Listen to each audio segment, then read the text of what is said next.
modern dirasa semakin memasuki jalan terjal. Permasalahan dan pertikaian duniawi dirasa semakin kompleks. Menjalani hidup di dunia dirasa semakin rumit dan berbelit. Banyak manusia mencemaskan kegagalan duniawi yang mungkin membuatnya lupa kehidupan surgawi.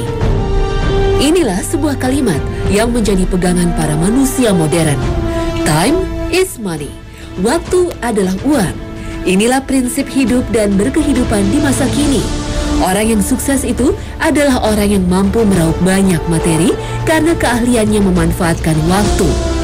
Manusia modern percaya betul bahwa manajemen waktu adalah penentu kesuksesan dalam bentuk penguasaan materi. Perilaku manusia dalam mengejar materi demi meraih sukses yang fana akhirnya banyak menimbulkan petaka.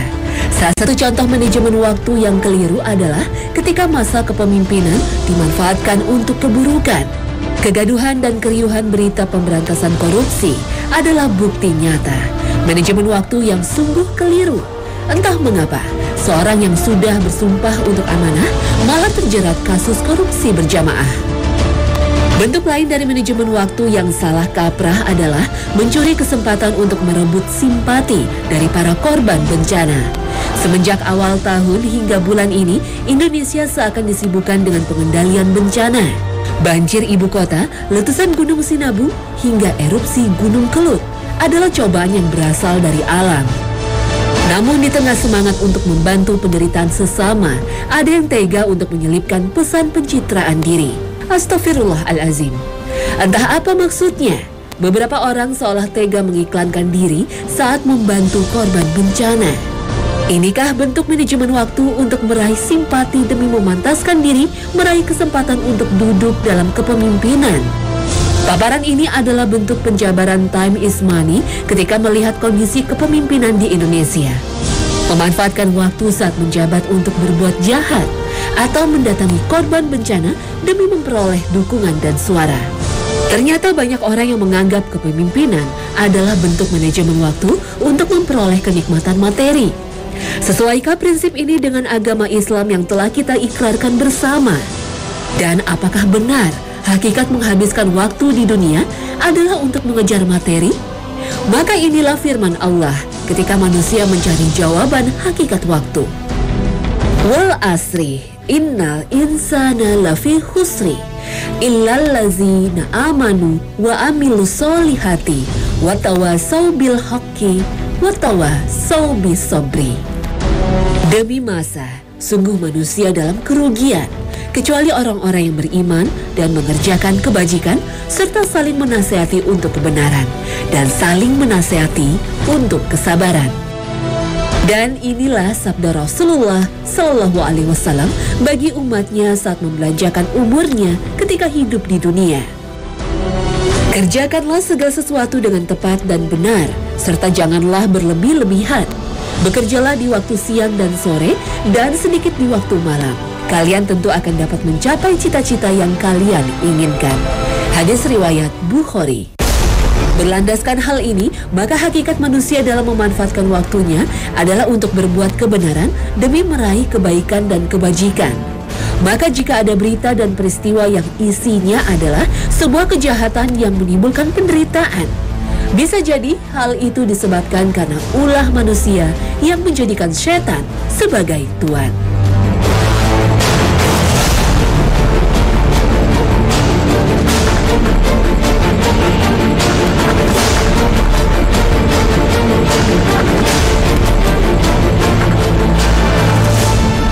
Assalamualaikum warahmatullahi wabarakatuh. Selamat pagi pemirsa Hasanah. Sebagai ensiklopedi Islam dunia, kami kembali hadir demi meraih kesempatan sebagai salah satu pilar dalam syiar kebenaran, insya Allah.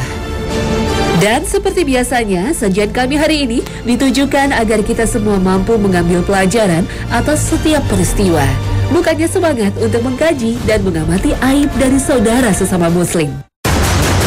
Manusia sebagai seorang khalifah di muka bumi memiliki fitrah, dan itu ada dalam bentuk kelurusan dan kemurnian tekad pada kalimat La ilaha illallah. Tiada Tuhan selain Allah, sesuai dengan surah Ar-Rum ayat ke-30. Maka hadapkanlah wajahmu dengan lurus kepada agama Allah. Tetaplah atas fitrah Allah yang telah menciptakan manusia menurut fitrah itu. Tidak ada perubahan pada fitrah Allah. Itulah agama yang lurus, tetapi kebanyakan manusia tidak mengetahui. Fitrah manusia sebagai seorang hamba yang berpegang teguh pada Islam sejatinya merupakan pemandu jalannya hidup dan berkehidupan di dunia yang fana.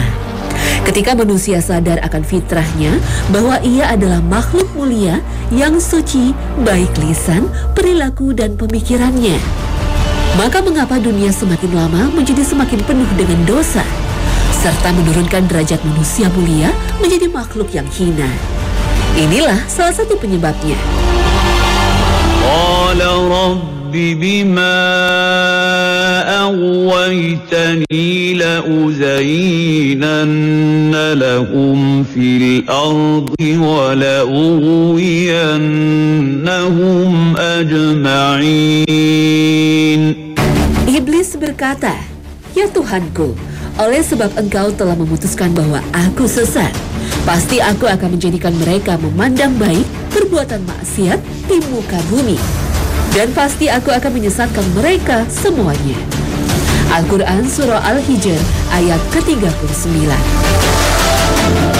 Hakikat kedurhakaan manusia ketika berada di bumi bukan karena fitrah sebagai seorang pembangkang. Kerusakan dan kenistaan yang disebabkan oleh ulah manusia bukan karena menuruti kata hati, tapi karena manusia lupa dan lalai sehingga terjebak dalam tipu daya iblis dan setan. Manusia seharusnya tahu bahwa setan itu adalah sebuah sifat yang bisa merasuki dua hamba ciptaan Allah. Ketika manusia membangkang, dialah setan yang berwujud manusia. Dan jika jin yang membangkang, maka dialah yang disebut iblis. Allah Subhanahu wa Ta'ala telah menggariskan bahwa sejatinya iblis adalah bangsa jin yang membangkang. Bisa dikatakan iblis adalah setan dari bangsa jin. Iblis inilah yang menjadikan beberapa manusia menjadi setan, karena turut serta dalam membangkang perintah Rabb-Nya. Allah Subhanahu wa Ta'ala yang memiliki asma Al-Alim dan Al-Hakim, yang maha mengetahui lagi maha memutuskan hukum. Iblis sebagai sebuah makhluk ciptaan Allah hanya memiliki satu misi, yaitu menjerumuskan manusia sehingga mereka menikmati kemaksiatan. Dan hanya satu pula visi iblis terhadap manusia, yaitu bersama-sama merasakan siksa api neraka. Nauzubillah min zalik. Manusia harus tahu dan paham bahwa bisikan setan itu ada dan terus bersama dalam setiap ayukan langkah serta hembusan nafas. Iblis adalah sebuah makhluk yang tak akan pernah lelah menggoda manusia untuk merasakan manisnya berbuat dosa. Dan iblis memiliki banyak cara dan strategi untuk merayu korbannya. Bagi manusia yang ditakdirkan menjadi pemimpin, maka godaan iblis ada dalam bentuk penyelewengan kekuasaan demi memuaskan nafsu duniawi. Bagi insan yang ditakdirkan menjadi saudagar, maka godaan iblis ada dalam bentuk kecurangan saat berdagang demi meraup keuntungan yang akhirnya melenakan. Bagi hamba yang ditakdirkan menjadi karyawan, maka godaan iblis ada dalam bentuk pengkhianatan terhadap kepercayaan demi memperoleh kenikmatan kenaikan jabatan. Dalam bentuk fisik, godaan iblis ada dalam bentuk kufur atas ketampanan karena menjadi alat untuk menghancurkan kemuliaan seorang wanita. Dan godaan iblis juga membuat kecantikan sebagai sebuah karunia yang layak untuk dinikmati oleh semua orang. Padahal jelaslah mereka tak berhak menikmatinya. Tapi yang paling mencekam adalah godaan iblis dalam penggiringan manusia agar terperangkap dalam sebuah keadaan yang disebut dengan tatanan dunia baru atau The New World Order.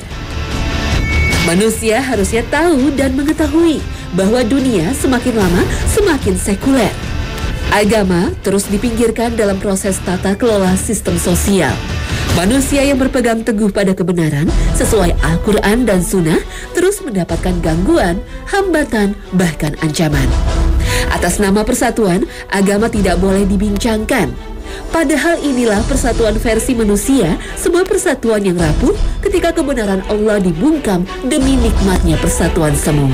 Akibatnya agama menjadi ranah pribadi dan tak layak diundangkan kebenarannya. Misalnya persoalan zakat yang dipisahkan dengan pajak negara, membiarkan perkembangan jumlah orang yang tidak percaya terhadap Allah atau ateis. Bahkan tidak mengusut tuntas adanya kerugian nikah kontrak yang jelas merugikan kaum perempuan. Sekulerisme sebagai sebuah akar bisa berbuah pada liberalisme, yaitu sebuah paham yang membolehkan manusia menjadi mandiri dan berlepas dari perintah ilahi serta tuntunan Nabi Muhammad SAW yang kita cintai. Kaum liberal semakin yakin dan percaya bahwa dunia modern ada dalam bentuk kesempurnaan manusia tanpa arahan Tuhannya. Pluralisme juga bisa menjadi buah pahit dari sekulerisme. Plural yang artinya beragam malah dijadikan landasan bahwa semua agama sama baiknya. Sehingga ketika kita mengingatkan akan adanya penyesatan dalam lingkup agama, diri kita bisa dituduh sebagai pemantik kerusuhan dan perusak perdamaian. Buah lain dari sekulerisme adalah humanisme. Paham ini seakan menjadi roh dan spirit manusia modern untuk menghargai hak asasi manusia secara berlebihan. Bentuknya nyata ketika terjadi permusuhan kepada ulama yang terus menyerukan penolakan terhadap pernikahan sejenis.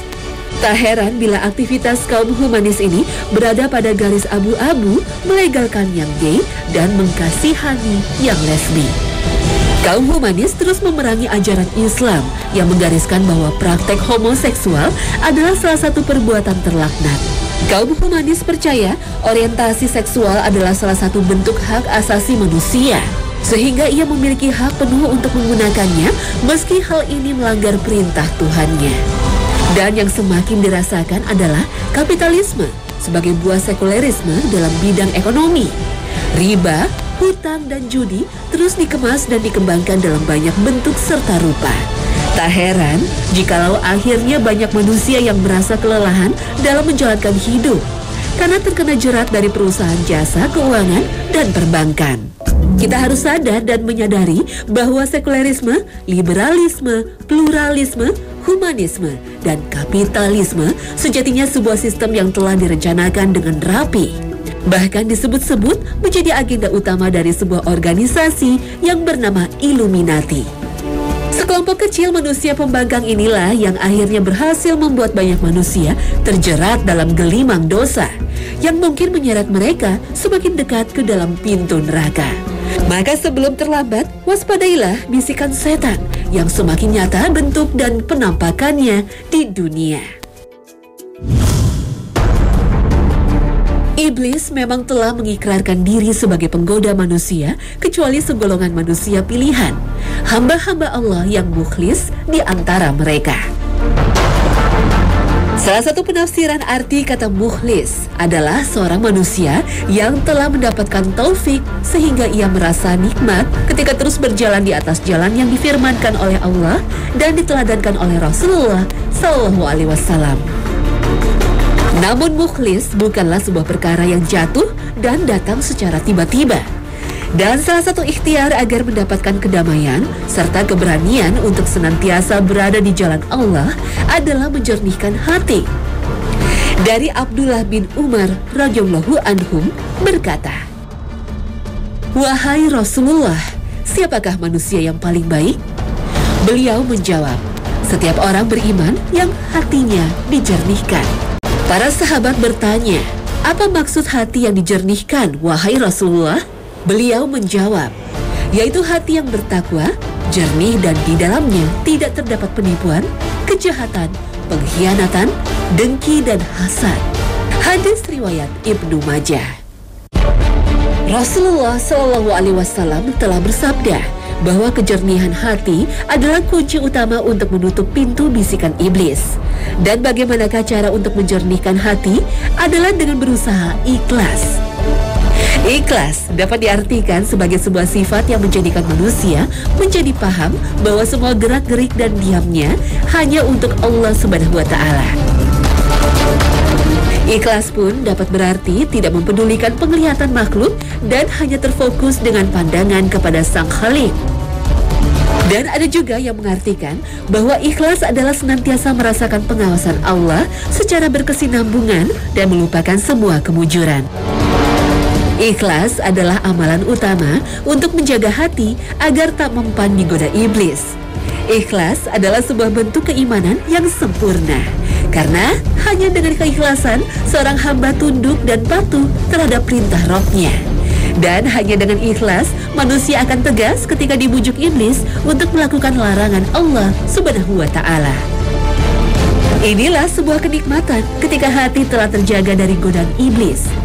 Nabi Muhammad SAW bersabda, sesungguhnya Allah tidak akan menerima amal perbuatan seseorang selain dia ikhlas dan mengharapkan ridho Allah semata. Hadis riwayat Nasa'i. Ketika seorang telah ikhlas, maka sejatinya ia telah memiliki sebuah benteng gaib yang mampu menjaga hatinya dari gempuran iblis. Ikhlas akan membuat manusia hanya melakukan ibadah demi meraih ridho Allah. Karena salah satu bentuk godaan iblis adalah rasa bangga manusia atas bentuk ibadahnya selama di dunia. Ikhlas juga yang akan membawa seorang muslim memiliki komitmen terhadap prinsip kebaikan secara berjamaah. Karena salah satu bentuk godaan iblis adalah rasa ingin memanfaatkan posisi sebagai pemimpin jamaah demi kepentingan pribadi. Ikhlas pada akhirnya membawa seorang muslim menjadikan Al-Quran dan Sunnah sebagai pedoman hidup yang sejati. Karena salah satu bentuk godaan iblis adalah menjual ayat dan berdusta atas Nabi demi kepentingan duniawi. Hakikat godaan iblis kepada manusia adalah kemaksiatan, sehingga berbuah dosa yang membinasakan. Salah satu pedoman bagi manusia agar terhindar dari perbuatan sumber dosa dan nista adalah kitab Al-Khabair yang ditulis oleh Imam Az-Zahabi. Dalam kitab ini terdapat paparan 76 dosa yang bisa membuat manusia terjerembab dalam siksa api neraka. Dosa pertama yang amat dimurkai Allah adalah syirik. Proses manusia untuk menyekutukan Allah sebagai satu-satunya Rabb yang berhak dan wajib disembah ada dalam berbagai bentuk. Dan salah satu bentuk kesyirikan adalah menggunakan ilmu sihir. Ketika manusia meminta sebuah kemampuan yang tidak lazim sesuai dengan kodratnya, bisa jadi ia mulai melangkah ke pintu syirik. Sihir sejatinya ada dalam beberapa bentuk, dan yang mungkin tak disadari adalah penggunaan rajah. Rajah adalah sebuah bentuk jimat yang sekilas nampak sesuai dengan syariat Islam karena dituliskan dalam bahasa Arab dan menyebut nama Allah. Tapi waspadalah jika rajah tersebut ditempatkan dalam posisi yang lebih agung dibandingkan dengan amalan ibadah yang telah diwajibkan dalam rukun Islam. Bisa jadi itulah bentuk manusia yang tunduk dan meminta bantuan jin untuk memudahkan urusan duniawinya. Sihir sejatinya memiliki keterkaitan erat dengan syirik.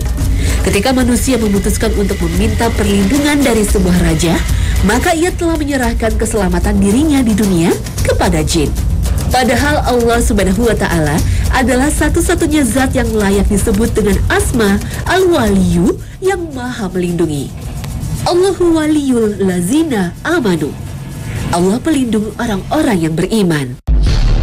Kalimat yang terdapat dalam surah Al-Baqarah ayat ke-257 ini adalah penutup godaan iblis saat digoda untuk mengamalkan ilmu sihir sekaligus membawa manusia pada perbuatan syirik. Dosa besar lain yang dikaji dalam kitab Al-Khabair adalah membunuh. Entah mengapa, seiring dengan perkembangan peradaban, manusia menjadi semakin mudah membunuh sesamanya. Banyak sekali manusia yang akhirnya menjadikan tangannya sebagai perantara pencabut nyawa. Bahkan yang lebih mengenaskan, proses pertumpahan darah dominan disebabkan pertikaian duniawi. Pertikaian dan cekcok dengan pasangan bisa membuat suami tega membunuh istrinya.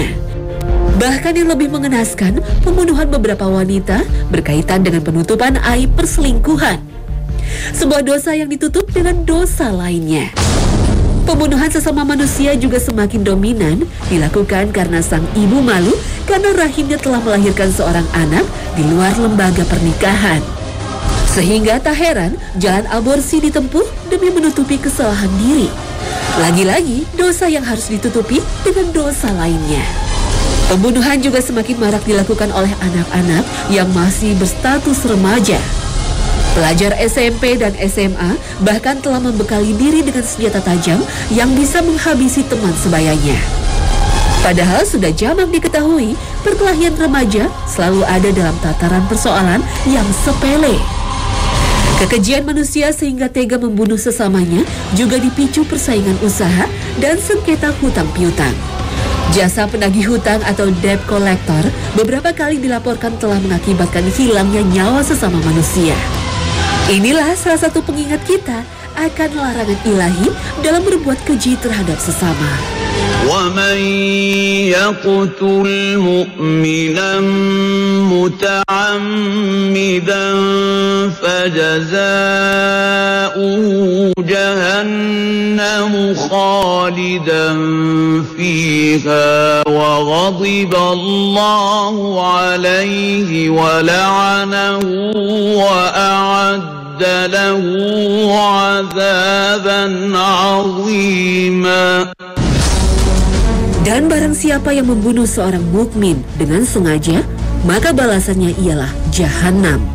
Kekal ia di dalamnya dan Allah murka kepadanya dan mengutuknya serta menyediakan azab yang besar baginya. Al-Quran Surah An-Nisa ayat ke-93. Mungkin bisikan iblis yang menyebabkan seorang suami menikmati perselingkuhan. Tapi tatkala aibnya mulai tercium istri dan keluarganya, ia lenyapkan saja si wanita idaman lain. Mungkin bisikan iblis yang menyebabkan seorang wanita berani berzina, sehingga ketika tahu dirinya mengandung, ia berani melakukan aborsi demi membersihkan diri. Mungkin bisikan iblis yang menyebabkan anak remaja menganggap teman sebaya sebagai musuh besar, sehingga menghunuskan senjata adalah bentuk perlawanan yang sempurna. Dan mungkin bisikan iblislah yang menyebabkan seseorang memutuskan bahwa perkara hutang harus dilunasi dengan hilangnya nyawa. Membunuh sebagai dosa besar adalah perkara pembawa celaka, terutama di akhirat. Maka tutuplah pintu hati karena bisa jadi bisikan iblis yang membutakan manusia sehingga tertutup mata batinnya.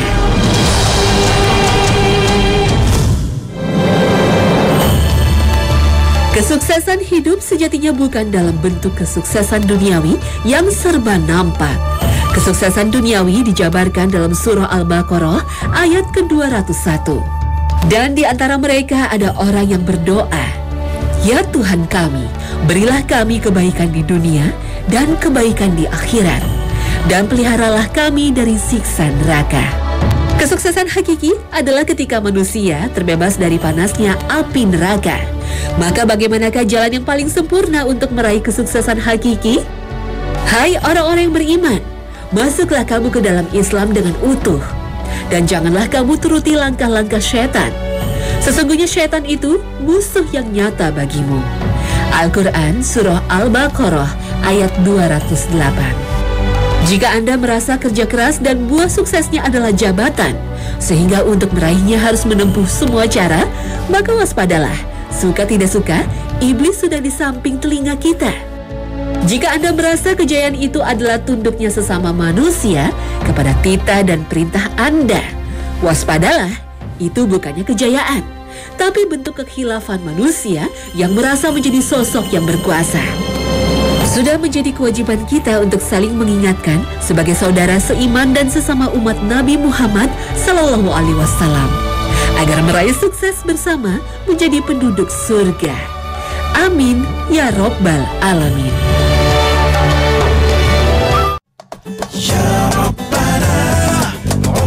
Nah pemirsa, inilah akhir kebersamaan kita. Terima kasih atas kesetiaan Anda menyaksikan Hasanah di Trans 7. Kami mohon maaf jika ada penyampaian narasi atau penayangan gambar yang tidak berkenan. Semoga tayangan ini menjadi salah satu tayangan favorit Anda karena kedalaman informasi Islaminya. Akhir kata, wassalamualaikum warahmatullahi wabarakatuh.